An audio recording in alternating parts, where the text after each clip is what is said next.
दर्शकबिन, काठमाडौँ महानगरपालिकाका मेयर बालेन्द्र शाह बालेन सहित 4 जना विरुद्ध उच्च अदालत पाटनमा परेको रिट खारेजीको माग गर्दै मेयर शाहले उच्च अदालत पाटनलाई मुखतोड जवाब दिएका छन्। सुकुम्बासी बस्ती हटाउने सूचनाको विरुद्धमा उनी सहित 4 जना विरुद्ध उच्च अदालत पाटनमा रिट परेको थियो। उक्त रिट खारेज गर्न मेयर शाहले अदालतलाई लिखित रूपमै जवाब पेश गरेका हुन्। मेयर शाहले जवाबमा भनेका छन्, अनधिकृत रूपमा बसोबास गरी आएकालाई निरन्तर रूपमा बसोबास गर्न दिनुपर्छ भन्ने मनसाय स्वरूप रिट निवेदन लिएर आएको कार्यलाई कानून सम्मत मान्न नमिल्ने देखिएको बताएका छन्। महानगरको सूचनाबाट प्रभावित हुने बस्तीका स्थानीयहरू जानुका पोखरेल, शुभमाया परियार कपाली, सानु तामाङ, पवित्र नेपाली, जवरलाल उराव तथा नेपाल महिला एकता समाजले संयुक्त रूपमा चैत 16 गते उच्च अदालत पाटनमा रिट निवेदन दर्ता गराएका थिए। उनीहरूले काठमाडौँ महानगरपालिका, राष्ट्रिय भूमि आयोग, अधिकार सम्पन्न बागमती सभ्यता एकीकृत विकास समिति, प्रधानमन्त्री तथा मन्त्री परिषदको कार्यालय, राष्ट्रिय मानव अधिकार आयोगलाई विपक्षी बनाएर रिट निवेदन दिएका थिए। उच्च अदालत पाटनले चैत 17 गते महानगरलाई तत्काल बस्ती नहटाउन अल्पकालीन अन्तरिम आदेश जारी गरेको थियो।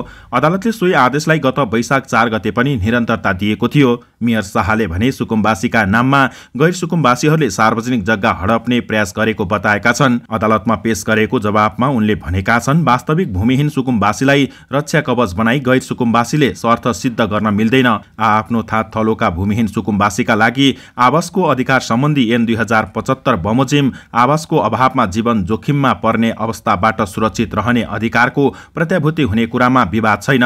यद्यपि अपराध र अधिकारको विषयलाई सम्मिश्रण गरी वास्तविक भूमिहीन सुकुम्बासीको हक प्रचलनमा अवरोध सिर्जना गर्ने कार्य गैर सुकुम्बासीबाट भएको देखिने प्रमाण यथेष्ट छन्। यस्तो गैर कानूनी कार्यको तत्काल रोकथाम तथा नियन्त्रण हुनुपर्दछ। वास्तविक भूमिहीन सुकुम्बासी जोगाउने भन्दा पनि अनधिकृत बस्ती जोगाउने प्रयत्न स्वरूप रिट परेको मेयर शाहले बताएका छन्। जवाफमा भनिएको छ, ऐतिहासिक, धार्मिक तथा सांस्कृतिक सम्पदा, नेवा सभ्यता, राष्ट्रिय सम्पत्ति तथा स्रोत साधनको संरक्षण गर्ने दायित्वबाट विमुख बनाउने उद्देश्य रिट निवेदनमा राखिनु हुँदैन। गैर सुकुम्बासीको योजनामा कानून हातमा लिने, नदीको जग्गा कब्जा गर्ने, बिना स्वीकृति पक्की घर, टहरा, सटर, कवल बनाउने, तह तह किनबेच गर्ने, भाडा वा व्यापारिक प्रयोजनमा लगाउने, राज्य संयन्त्रलाई अनुगमन गर्न नदिने, सर्वोच्च अदालतको आदेश कार्यान्वयन गर्न समेत नदिने, घरेलु हतियार तथा विस्फोटक पदार्थ सहित आपराधिक बल प्रयोग गर्ने, उक्त क्षेत्रमा सडक, ढल निर्माण, सरसफाई तथा ढल प्रशोधन प्लान्ट, सम्पदा संरक्षण, शहरी सौन्दर्यकरणको कुनै पनि काम गर्न नदिने जस्ता कानूनद्वारा वर्जित कार्यहरूको समर्थन गर्ने विपक्षीको रिट निवेदन भित्रको मनसाय प्रश्नयोग्य छ।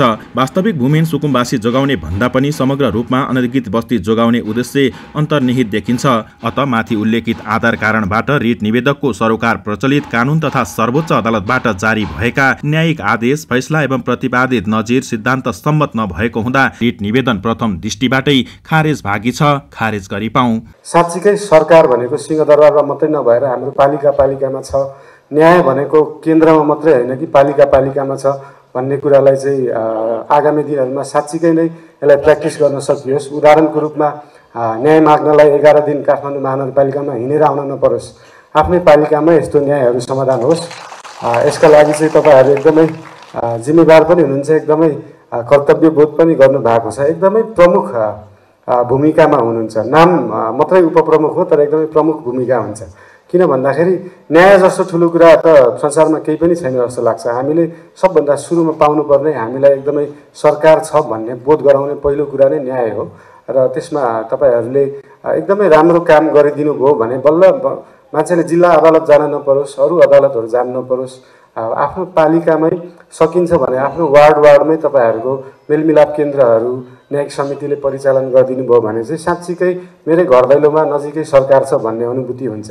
त्यसको लागि र थप उपप्रमुखज्यूहरू यहाँ हुँदाखेरि एउटा अर्को कुरा पनि के भन्न मन लाग्यो भन्दाखेरि तपाईहरूले अनुगमनको जिम्मा पनि लिनुभएको छ, बजेट बनाउने जिम्मा पनि लिनुभएको छ। तपाईँको पुरै पालिकाले नीति तथा कार्यक्रम गरिसकेर कार्यक्रम गर्दाखेरि त्यो कार्यक्रमहरू, त्यो योजनाहरू सफल छन् छैनन्, त्यो ठिक तरिकाले भएको छ कि छैन, त्यसको अनुगमन गर्ने जिम्मा लिनुभएको छ भनेपछि पुरै देशको अनुगमन जिम्मा लिने तपाईँहरूले लिनुभएको छ। यो देश राम्ररी बन्दैछ कि छैन भन्ने कुरा जिम्मा तपाईँहरू हुँदाखेरि देश बनाउने जिम्माहरू तपाईँमा छ। तपाईँहरू साँच्चीकै एकदमै प्रमुख भूमिकामा हुनुहुन्छ भन्ने कुरा एकचोटि भन्न चाहे।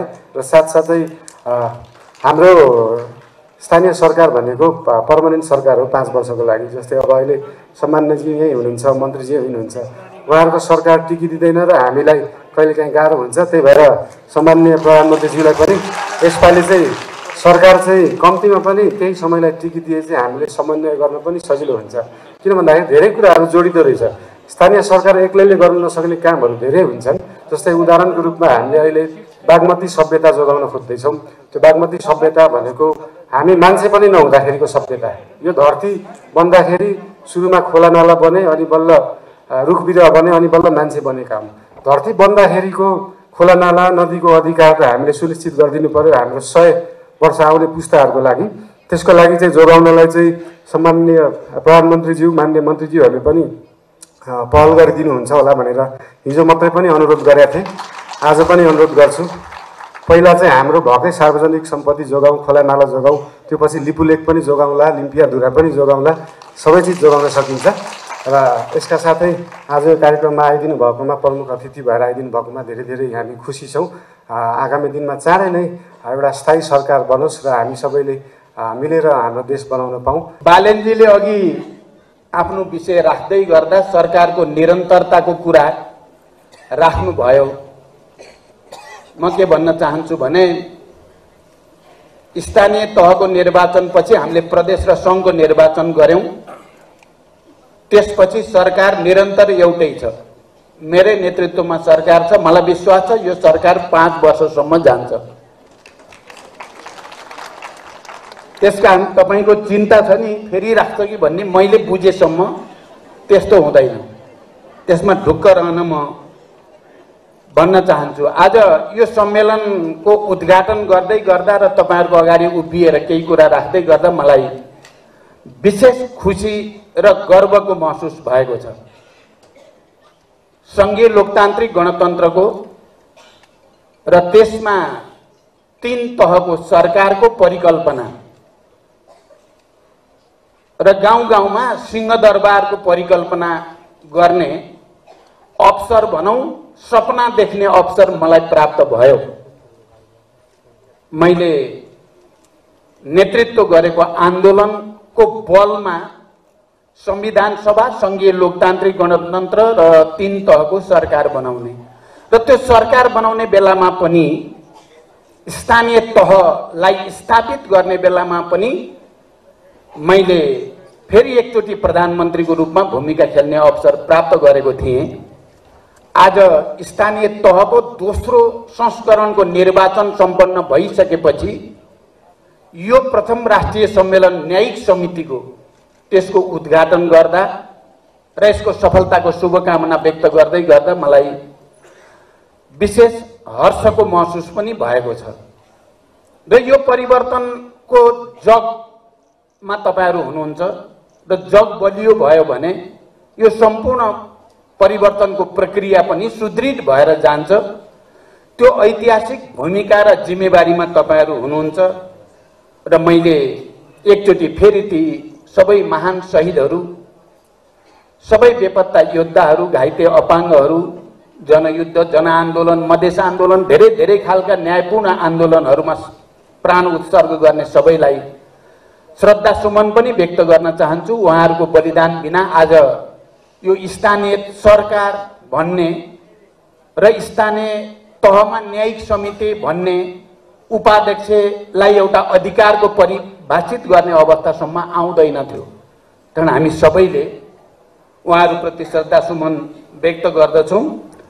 संविधान सभाबाट संघीय लोकतान्त्रिक गणतन्त्रको स्थापनापछि बनेको नयाँ संविधानले राज्यको अग्रगामी पुनर्संरचना सहित अधिकारको व्यवस्थित बाँडफाँड गरेको छ।